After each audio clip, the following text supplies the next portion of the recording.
What's up, fantasy managers? Welcome back to another episode of the First Pitch Podcast brought to you by PitcherList.com. My name is Jake Crumpler, and I'll be your host for this edition of the pod. You can follow me on Twitter at Jake Crumpler, and you can find all of my work at CrumplerBaseball.com. Let's dive into everything baseball related from Sunday, June 22nd. We'll start it off, as always, with the transactions, injuries, news, and notes from around the league, kicking things off with the bad news as starting pitcher Ryan Yarbrough was placed on the 15-day IL with an oblique strain. Pretty unfortunate. Yarbrough likely out longer than the minimum 15 days. As I always say, oblique strains can be tricky. Alan Winans is expected to be recalled from the minors to replace him in the rotation with a start today in Cincinnati. That's not one I'm going to be trusting. I would also not expect Winans to be in the rotation along with Marcus Stroman, recovering from an injury that has kept him out since April. Javian Sandridge was recalled from the minors in a corresponding move to Yarbrough heading to the IL, but is likely headed back to the minors to make room for Winans today.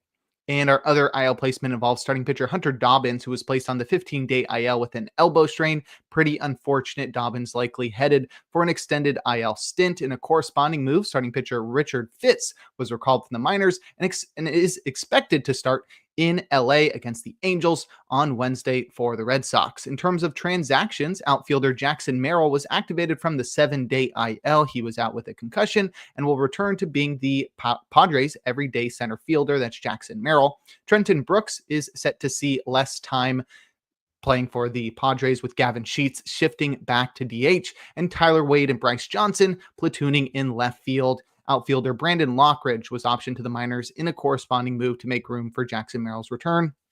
Next, we have catcher Francisco Alvarez, who was optioned to the minors. He's really struggled this year, batting .236 with a .319 OBP and a .333 slug. He missed the first month with a hamate fracture that may still be affecting him. Alvarez is still only 23 years old, so there's plenty of time for him to improve and still reach the potential that he displayed as he was coming up through the minors, but really struggling right now. So he'll head back to the minors and try to figure out his swing. I know that was something he was working on since the injury and was working on in spring training actually prior to the injury. So hopefully Alvarez can figure things out.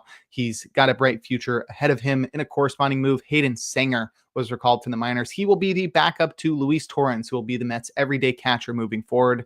Next, we have starting pitcher Chase Petty, who was optioned to the minors after pitching out of the bullpen on Saturday. Pretty short stint for Petty. He's the Reds' number 6 prospect and was the 26th overall pick in 2021. So Petty will get his shot in the majors to stick at some point, but that time is not right now. In a corresponding move, Yosfer Zulueta was recalled from the minors.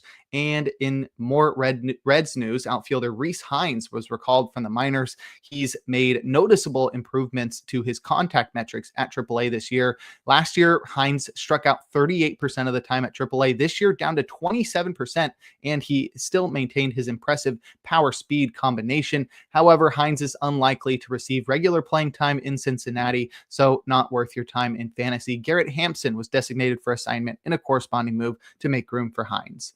In terms of news, starting pitcher Frankie Montas, who has been out all season with a lat strain, is expected to be activated from the 60-day IL to make his Mets debut on Tuesday versus the Braves. That's Frankie Montas. Next, we have starting pitcher Chase Burns, who's expected to be promoted to make his MLB debut on Tuesday versus the Yankees. Burns is the number 1 Reds prospect, the number 11 prospect in baseball, and the number 3 starting pitching prospect in baseball. He was the 2nd overall pick in 2024, and Burns tore up the minor leagues, or has torn up the minor leagues so far this year.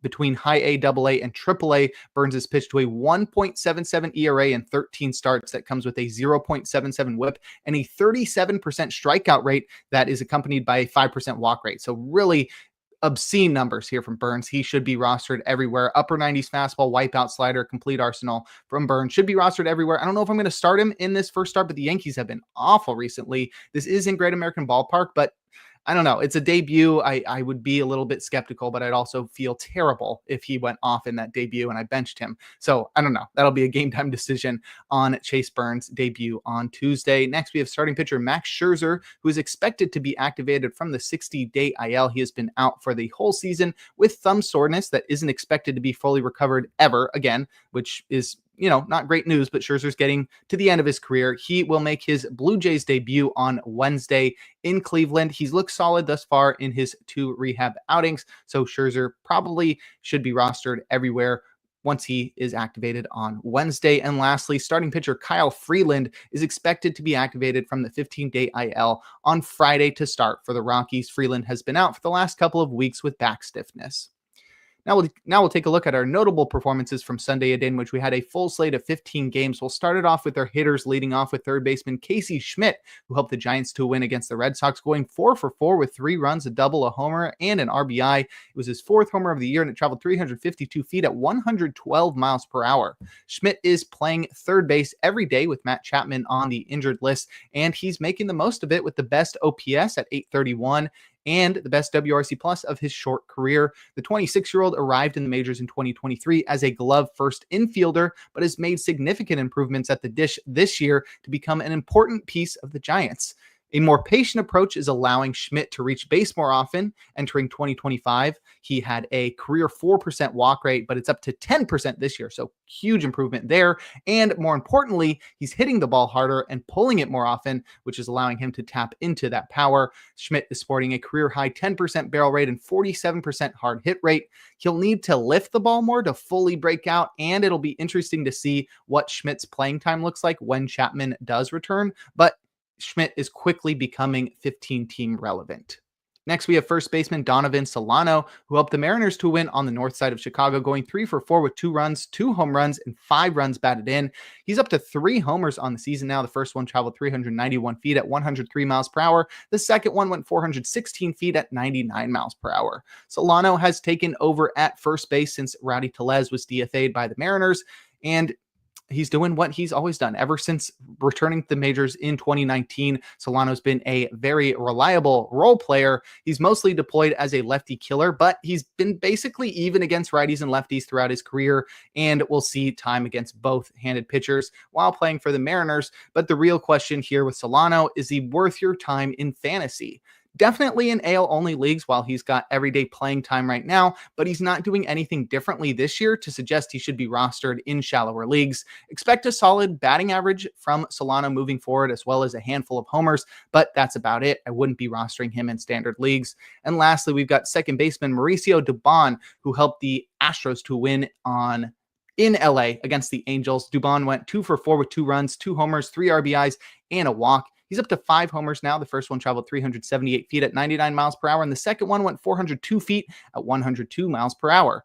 Dubon's playing time was sporadic in the early going of the season, but a boatload of injuries has forced him into a more regular role for the Astros. Dubon's spending most of his time at the keystone position, but he played both shortstop and left field on Sunday.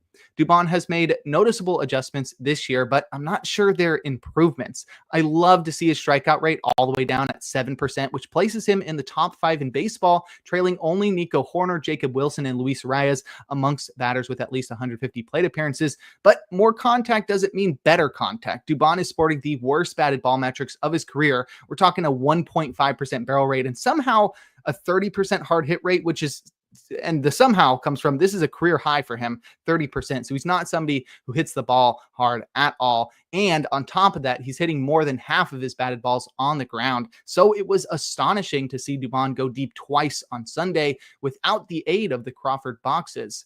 I don't think we should be buying into Dubon, as even if he maintains his playing time and this new approach, he'll be an empty batting average contributor at his best. But if you'd like a breakdown of other notable hitting performances from Sunday, check out the daily Batters Box article over on PitcherList.com. Now we'll head to the mound and check out some notable starting pitching performances, opening with Michael Soroka, who did all he could, but the Nationals lost in Hollywood. Soroka tossed 5 1/3 innings, allowing 2 hits and 3 earned runs. He walked 2 while striking out 10, inducing 15 whiffs with 29% CSW across 85 pitches. I broke down Soroka's last start, and despite praising him, I suggested that this outing was an obvious bench, but look at Soroka fanning double-digit Dodgers in fewer than 6 frames. His slurve wasn't the deadly weapon it's been in recent starts, but it got the job done with 5 whiffs and 28% CSW. It was really his fastball that made the difference in this one. At 95 miles per hour with mediocre shape, Soroka spotted it arm side effectively for 6 whiffs and 34% CSW, while his sinker and changeup kept him in at bats and neutralized left lefties. After not just surviving this start, but crushing it, we have to roll with Soroka in LA against the Angels in his next start. Next, we have Zach Littell, who did all he could, but the Rays lost to the Tigers. He tossed 5 innings, allowing 4 hits and 1 earned run while walking nobody and striking out 5. He induced 15 whiffs with 43% CSW across 69 pitches. The 43% CSW led baseball on the day, earning Littell the King Cole. Littell had a great feel for his splitter in this one, turning to it 36% of the time as his most used offering. It wasn't just thrown a lot, it found success as well with 8 whiffs and 40% CSW, and combined with Littell's slider to keep both righties and lefties off balance. The breaker returned 4 whiffs and 40% CSW as the success of those two secondaries allowed Littell to fill up the zone with 4-seamers and sinkers, which were taken for a combined 8 called strikes as the Tigers were ultra passive in this one. We can't expect this much success from Littell every single start, as a more aggressive lineup will likely take advantage of his subpar heaters and avoid chasing his secondaries out of the zone. With all that being said, it's probably a questionable start with the Orioles in Baltimore on deck for Littell. And lastly, we have Casey Mize, who was on the opposite side of that one in Tampa Bay. He helped the Tigers to a win.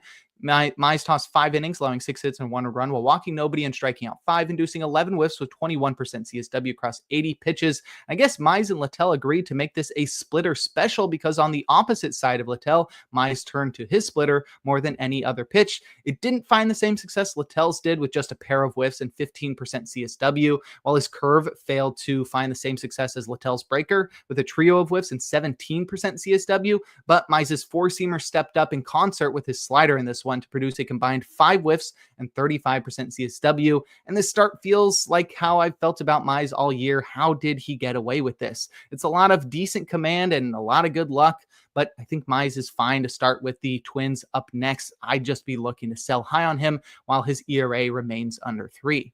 But if you'd like a breakdown of every single start from Sunday, check out the Give the Plus Pitch podcast a listen and check out Nick's daily SP roundup over on pitcherlist.com. Now we'll head to the bullpen and check out the relievers that got saves and the closers that pitched outside of save situations or blew their saves. Starting with the former, Devin Williams recorded his 10th save with a scoreless 9th. Luke Weaver was nowhere to be found in this one. Grant Taylor recorded the first save of his career with a scoreless 9th. It looks like he's going to take over as the White Sox closer. The future is now for Chicago. Ronnie Henriquez recorded his second save with the scoreless 9th. Calvin Fauché got the final 2 outs of the 8th in that one. This has happened before where Ronnie got a save with Fauché pitching before him, and then he didn't get another one up until now. So I wouldn't read into it too much, though I do think Henriquez is the best reliever on the Marlins, deserves to be getting saves. I would love for that to happen, but I think Fauché is probably going to still be getting those saves. Definitely worth keeping an eye on, though. Trevor McGill recorded his 17th save as he pitched the final 4 outs of the game without allowing a run. Emilio Pagan pitched a perfect 9th for his 18th save. Seth Halverson is up to 6 saves after his scoreless 9th. Emmanuel Clase pitched a scoreless 9th for his 18th save. And lastly, Josh Hader worked around a solo shot to record his 19th save. And in terms of closers to pitch outside of save situations or blow their saves, David Bednar pitched a perfect 9th with a 5-run lead. Pirates play today, and Bednar had just pitched a couple days ago, so I don't know about that one. Jeff Hoffman attempted to escape Brendan Little's 2-out 8th inning jam, but he failed to do so thanks to his own feeling incompetence, and that led to Hoffman blowing his 4th save. Yohan Duran pitched a scoreless 8th, down by 3. Same situation as Bednar. Duran just pitched a couple days ago, and the Twins are not off on Monday, so not sure why he was pitching in that one. And lastly, Robert Suarez pitched a scoreless 9th in a tie game and earned his 2nd win when the Padres walked it off in the bottom half. But if you'd like more information on relief pitchers, check out Rick Graham's weekly articles over on pitcherlist.com. And before we look forward to today's games, we're going to take a quick break. Now, look forward to Monday, June 23rd, a day in which we'll have just 9 games on our slate. My matchup of the day is Brian Wu versus Bailey Ober. Wu has been dope this year. I'm excited to see him get out there, and Ober has really been frustrating over his past few starts, so I'd love to see him find some success against the Mariners in this one. In terms of probable starters, we've got 2 guys in the auto starts tier, including Brian Wu. We've also got Spencer Schwellenbach in Queens. Our questionable starts tier has 8 guys, and that's where we'll find our streamer of the day. If you're wondering why I skipped the probably starts tier, there's nobody in it. It's not a great day for streaming, but we got a couple guys in the questionable starts tier that are somewhat intriguing. Our streamer of the day will be Eduardo Rodriguez on the south side of Chicago against the White Sox. Rodriguez has displayed the ability to strike out batters, sort of randomly against in streams. But so Either way, he could find success in this one as a Toby. I'm just trying to say there's the possibility, not one that you can hang your hat on or that you want to put any money on, but Rodriguez could come out and strike out double-digit White Sox and make it a worthwhile stream. I'd also keep an eye out for Chad Patrick versus the Pirates. Very poor offense there in Pittsburgh, and Patrick has been very reliable, pretty solid for the Brewers. It's just not a very high ceiling. In terms of hitter suggestions, I go for Tyrone Taylor versus Spencer Schwellenbach in Citi Field. Tyrone Taylor has batted .500 with a homer and a 1625 OPS in 8 at-bats against Schwellenbach. I'd also look at Paul Goldschmidt versus Nick Lodolo in Great American Ballpark. Great Hitters Park, and also Goldschmidt has batted .500 with a pair of homers and an 1875 OPS in 8 at-bats against Lodolo. And lastly, I'd look at Red Sox and Angels hitters in Angel Stadium. And that's mostly because of the pitching matchup. We'll see two guys with ERAs over 5, Walker Buehler with his 5.95 ERA and Jack Kuchanowicz with his 5.38 ERA. Target Red Sox and Angels hitters against those guys. Now we'll close things out with our relievers to watch. Grant Taylor has pitched in 3 of the past 4 days, so maybe Brandon Eisert or Steven Wilson gets a shot at a save for the White Sox on Monday. And lastly, Emilio Pagan has pitched on back-to-back days, so we could see Tony Santillan get a save for the Reds on Monday. But that'll do it for today's episode of the First Pitch Podcast. Make sure to head on over to pitcherlist.com to check out all of the great articles and features we have on the site. Sign up for PL Plus or PL Pro to gain access to the Discord and to support the Pitcher List staff. You can follow me on Twitter at Jake Crumpler. Tune in live on YouTube tomorrow and every day for a new installment of the podcast. And make sure to enjoy the day as we are blessed with another day of baseball.